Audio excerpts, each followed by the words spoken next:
Hello everyone, welcome back to our channel, welcome back to Bengali sports blog. Bengali sports ব্লগের নতুন একটি ভিডিওতে আপনাদের সকলকে ওয়েলকাম।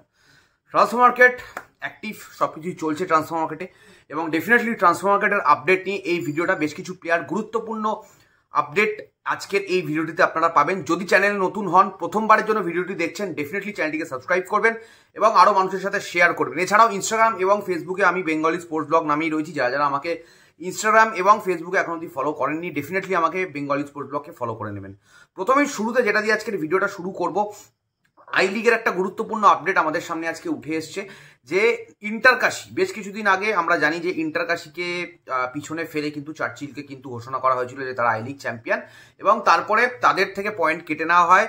বিভিন্ন সময় আমরা এই সমস্ত খবর বিভিন্ন জায়গাতে পাই, বাট আজকের যেটা উল্লেখযোগ্য খবর হচ্ছে যে ইন্টারকাশি কিন্তু ক্যাশে গেছিল। ক্যাশ বলতে কি? ক্যাশ বলতে court of arbitration for sports. তারা কিন্তু আজকে একটা ভার্ডিক্ট দিয়েছে যে যেখানে কিন্তু তাদের ম্যাচ এগেন নামধারীর সাথে যে ম্যাচটা ছিল, সেই ম্যাচে কিন্তু তাদের যে পয়েন্ট কাটা হবে বলে যেটা অল ইন্ডিয়া ফুটবল ফেডারেশন জানিয়েছিল, সেইখানে, বা আমি বলবো যে অল ইন্ডিয়া ফুটবল ফেডারেশনের যে বডি তারা জানিয়েছিল, সেই জায়গায় কিন্তু একটা, আমি বলবো আজকে কিন্তু ইন্টারকাশির ফরে কিন্তু আজকে ভার্ডিক্ট দিয়েছে কিন্তু ক্যাশ। এবং এবার ব্যাপারটা ইন্টারেস্টিং একটা জায়গায় চলে গেল। আমাদের লক্ষ্য রাখতে হবে যে ব্যাপারটা কোন দিকে যায়। আই লিগ চ্যাম্পিয়ন কারা হয়, কারা আইএসএল খেলে, সবকিছুই এখন ধোঁয়াশার মধ্যে রয়েছে। পরবর্তীতে ছোট ছোট দুটো আপডেট নিয়ে নেবো। এই মুহূর্তে আমি বেঙ্গালুরু এফসির একটা ছোট্ট আপডেট তোমাদের সামনে শেয়ার করব। বেঙ্গালুরু এফসি খুব সম্ভবত নামধারীর গোলকিপার, লাস্ট সিজনে আই লিগের সেরা goalkeeper, golden glove winning goalkeeper Jasprit সিংকে খুব সম্ভবত আমরা নেক্সট সিজনে কিন্তু বেঙ্গালুরু জার্সিতে দেখতে চলেছি বা দেখতে পেতে পারি। এই মুহূর্তে কিন্তু খবর, 26 বছর বয়সী এই গোলকিপার কিন্তু আগের সিজনে কিন্তু দুর্দান্ত ফুটবল খেলেছে নামধারীর হয়ে এবং গোল্ডেন গ্লাভ কিন্তু জিতেছিল। পরবর্তীতে আরও একটি আপডেট রয়েছে যে বেঙ্গালুরুর কিন্তু ফরওয়ার্ড এডগার মেন্ডিসকে কিন্তু আরও 1 বছরের জন্য কিন্তু কন্ট্রাক্ট এক্সটেন্ড করে কিন্তু বেঙ্গালুরু রেখে দিতে পারে। এখন অবধি কিন্তু সেই খবর আমাদের সামনে উঠে আসছে। পরবর্তীতে আমি তাড়াতাড়ি চলে যাব, বেশ কয়েকটা ইম্পর্টেন্ট আপডেটের দিকে রয়েছে। ইস্টবেঙ্গলের কালকে রাত্রিবেলা যখন আমি লাইভ ছিলাম, ইস্টবেঙ্গলের একটি সেন্টার ব্যাক পজিশনের বিদেশি সার্বিয়ান ডিফেন্ডার ইভান মিলাদিনোভিচকে নিয়ে অনেক প্রশ্ন ছিল, অনেক কিছুই ছিল, যে ইভান মিলাদিনোভিচের সাথে আবার ইস্ট বেঙ্গলের একটা কানেকশন হয়েছে। ইয়েস, এখন অবধি যতটুকু আমি খবর পেলাম আমার জায়গা থেকে আমি বলতে পারি যে ইভান মিলাদিনোভিচের সাথে ইস্ট বেঙ্গলের এই কানেকশনটা ছিলই, ইস্ট বেঙ্গলের সাথে ইস্ট বেঙ্গল ট্র্যাক করছিলই এবং সেই জায়গাতে এখন অবধি একটা কানেকশন রয়েছে। তবে এই মুহূর্তে আমি এটুকুই বলবো, এই ভিডিওতে এর থেকে বেশি কিছু বলবো না। এই ডিলটা কিন্তু যে ডান ডিল, অ্যাডভান্সডে যে সাইন করে ফেলেছে, এরকম কোনো জায়গায় যায়নি।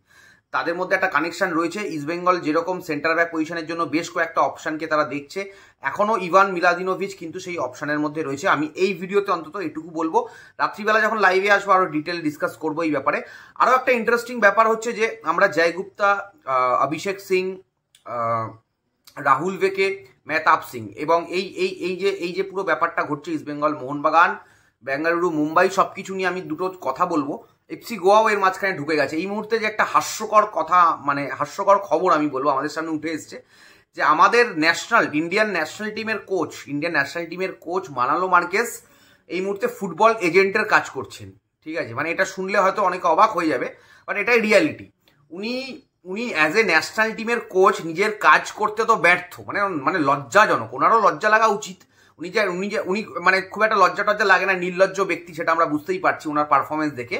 এবং উনি ন্যাশনাল টিমের পারফরমেন্সের ওপরে ফোকাস না করে উনি কি করছেন, অ্যাজ এ হেড কোচ হিসাবে যখন উনি ক্যাম্প করলেন, সেইখানে প্লেয়ারদেরকে উনি ইনফ্লুয়েন্স করছেন বলে শোনা যাচ্ছে এই মুহূর্তে। আমি তো শুনে অবাক, এবং ওনার নির্লজ্জতার এই খবরটা যে উঠে এসছে আমাদের সামনে, এটা দেখে আমি কি বলবো, উনি অভিষেক টেকচাম সিংকে ইনফ্লুয়েন্স করছেন যে ইস্ট বেঙ্গলে যাবে না বা মোহনবাগানে যাবে না, এরকম তো শোনা যাচ্ছে যে মোহনবাগানে যাবে না, এরকম ইনফ্লুয়েন্স করে উনি এফসি গোয়াতে চাইছেন, যেহেতু উনি পরবর্তীতে ইন্ডিয়ান ন্যাশনাল টিমের কোচ থাকবেন না এবং উনি এফসি গোয়ার কোচ থাকবেন, এবং উনি ওনার যে পদটা অ্যাজ এ ওনার যে চেয়ারটা অ্যাজ এ ইন্ডিয়ান ফুটবল টিমের হেড কোচ, সেইটার অপব্যবহার করেছেন। কারণ উনি তো এজেন্ট নন, আর এজেন্টের কাজটা উনি তার ন্যাশনাল টিমের ডিউটি ঠিকভাবে না করে ন্যাশনাল টিমের কাজ, হেড কোচ হিসাবে তো কাজটা ওনার যেটা করার ছিল উনি করতে পারেননি, ব্যর্থ। যাই হোক, সেইটা না করে উনি এফসি গোয়ার টিম বিল্ডিং করছেন গিয়ে ন্যাশনাল টিমের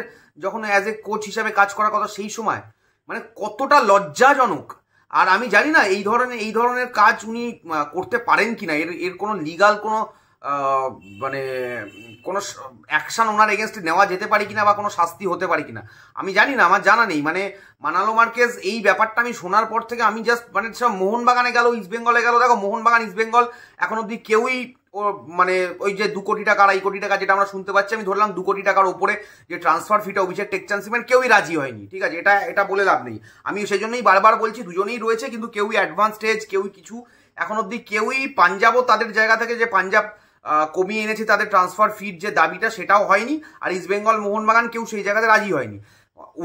আমি কিন্তু তোমাদের একটা কথা বারবার বলছিলাম যে তোমাদের নিশ্চয়ই মনে থাকবে যে এই ইস্টবেঙ্গল মোহনবাগানের বাইরে কিন্তু বারবার গোয়া আছে আছে আছে, মানে গোয়া আছে আমি খবর পাচ্ছিলাম, বাট যে গোয়ার কাজটা যে মানালো মার্কেজ করেছিল সেটা আজকে জানতে পারলাম বিভিন্ন জায়গা থেকে, মানে খুবই লজ্জাজনক। মানে ওনার লজ্জা লাগা উচিত, যদি লজ্জা থাকে। অ্যাকচুয়ালি উনি একটু নির্লজ্জ টাইপের ব্যক্তি রয়েছে। যাই হোক, আর কি বলবো, ভারতীয় ন্যাশনাল টিমের কোচ হিসাবে, হেড কোচ হিসাবে ওনার এই কার্যকলাপকে কোনোভাবেই আমি মানে সমর্থন করতে পারছি না। তোমাদের কি মনে হচ্ছে ডেফিনেটলি কমেন্ট বক্সে জানাও। পরবর্তীতে গোয়াতে যাক, মোহনবাগানে যাক, ইস্টবেঙ্গলে যাক, সেদিকে আমরা তাকিয়ে থাকবো। গোয়াতে এখনো সাইন করেনি, বাট উনি গোয়াতে চাইছেন, উনি এরকম ইনফ্লুয়েন্স করেছেন যে মোহনবাগানে গেলে গেম টাইম পাবে না, সুভাষিস বোস আছে। দেখা যাক, ইস্টবেঙ্গলও এখনো লড়াইতে রয়েছে, ইস্টবেঙ্গলও কিন্তু লড়াইয়ের বাইরে নয়। এবং উনি এরকম নাকি শোনা যাচ্ছে, উনি অ্যাসিওর করেছেন যে জয় গুপ্তাকে ছেড়ে দেবো। এবার জয় গুপ্তাকে ছাড়বে সেটা ঠিক আছে, বোঝা যাচ্ছে জয় গুপ্তার 28 অব্দি কন্ট্রাক্ট রয়েছে, জয় গুপ্তাকে লোনে বা ট্রান্সফার ফি নিয়ে এফসি গোয়া ছেড়ে দিতে পারে।